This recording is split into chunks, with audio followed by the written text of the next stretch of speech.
Milo the brave little bunny. Once upon a time there was a little bunny named Milo. Milo lived in a forest. Milo was a curious little rabbit. One day, Milo heard a strange sound. Milo looked around the forest. The sound came from behind a bush.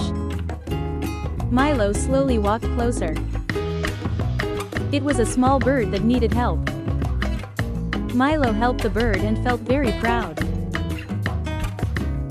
The bird flew happily back to its nest.